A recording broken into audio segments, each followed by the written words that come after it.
Alright, welcome back guys. In this video, we are going to learn the Magic Wand tool inside Photoshop.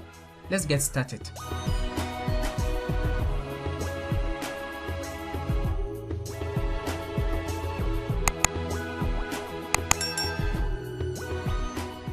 Alright everyone, I hope you are doing great. So, if you have been following the channel for a while, you know this is the fourth video in a series of videos that will help you understand automatic selection tools inside Photoshop. This video is about the Magic Wand tool, and unlike the other selection tools inside Photoshop, the Magic Wand tool is kind of special because it selects the subject of your photograph based on the brightness and contrast level of that particular photograph. So let me demonstrate by first selecting the Magic Wand tool. To select the Magic Wand tool, you go here on the toolbar and then you right click on the object selection tool. Then if you notice that any tool in Photoshop has duplicated shortcut like this, you can always press Shift key plus that letter to cycle between the tools.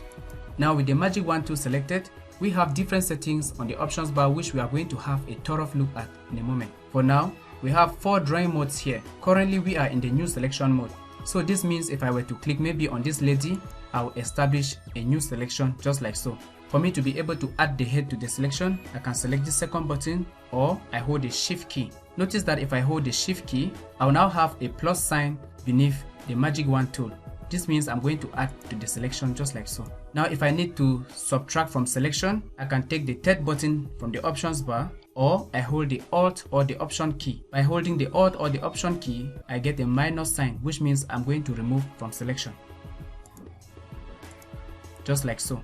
Now I'm going to go to select and then choose deselect. Then apart from these buttons, we also have the tolerant value, the anti-alias and then contiguous.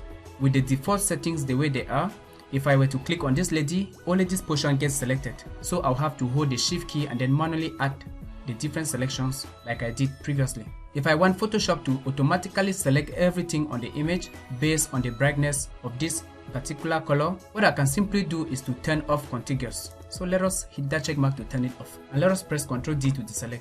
Now if I click just once, Photoshop is going to select the portion that we need, but also ended up selecting way more information that we don't actually need. So the first thing I need you to understand is that while the Magic Wand tool is great, there are cases where you are going to use it very well and there are other cases where you have to use it in combination with other tools. So for example, in this image, I am going to switch to the lasso tool. Now I'm going to go to the third mode right here, or you can also hold the Alt key or the Option key to access the subtract from selection mode. Now I want to tell Photoshop not to select this portion. As you can see, there are matching ants all around. So I'm just going to come somewhere around here, create a lasso, freeform just like so.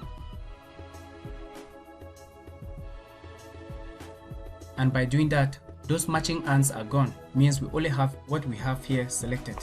Now let us say my intention is to recolor the text and the diagrams. So what I can simply do is to go to the adjustment layers right here, click and add hue saturation. Since the text is already white, if you take the lightness slider to this portion, you are not going to have any result. So let us hit colorize and take the lightness slider to the left. Then we can increase the saturation and change the hue.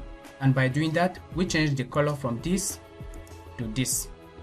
So I'm going to make sure the Magic Wand tool is selected one more time and then I'll switch to this other document right here. Now you notice that if we leave contiguous unchecked and then if we were to just click on this text, Photoshop is going to find it very difficult to identify just these letters because like we can see here, the bars of this board are actually black, and that is why Photoshop is considering them as the same selection because they have the same levels of black. So in this case, we actually need to make sure contiguous is checked. So I'm going to start by pressing Ctrl D to deselect everything and then turn on contiguous because I want to manually select the letters. So I'll click here, hold the Shift key and click on the other letters. And let us say my intention is to color this text to white. So I'll go to my adjustment layer, click and add hue saturation. Then I'll hit the word colorize, and since everything is black, I'm simply going to take the lightness slider up. And by doing that, we change the text from this to this. Now, the next important option is the tolerant option here. To understand the tolerant value, let us switch to the cloud image right here. And my intention with this is to make sure I change the blue background. But as I mentioned from the beginning, the Magic Wand tool selects the subject of an image based on the brightness and contrast level of that particular image. So although we have a blue sky, if you look on this portion, you can see that the portions here are actually lighter blue and the portions here are actually darker blue. So if I were to take the tolerant value to maybe 10 and then click here, you see this is the portion Photoshop is able to select with the Magic Wand tool. I'm going to press Ctrl D to deselect, and let us take the tolerant value to the default value, which is 32.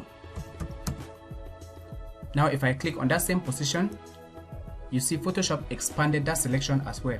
And if I were to take the tolerant value even further, maybe 70, and then click again somewhere in the middle here, you'll see this time Photoshop almost selected the entire image, but we still have some missing details here. So I'm going to hold the Shift key and just click there to add. Then I'll also hold the Shift key and click on these portions right here.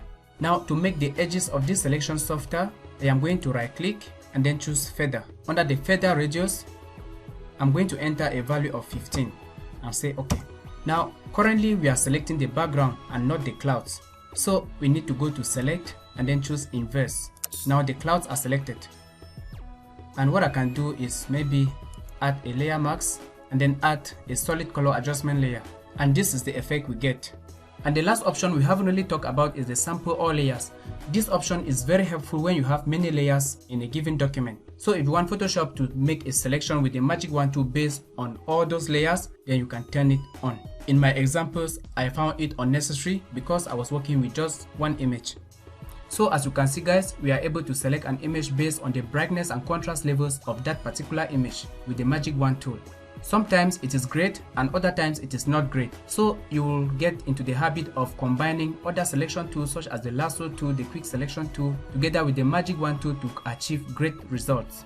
On my site, I'm happy to explain how to use the Magic Wand tool inside Photoshop to you, and it is now left for you to be able to apply it in your real world projects. I hope you got value out of the video, and if you did, kindly like the video and subscribe to the channel. That way I'll feel motivated to create more videos like this. So I'm going to see you in the next one tomorrow. Bye bye.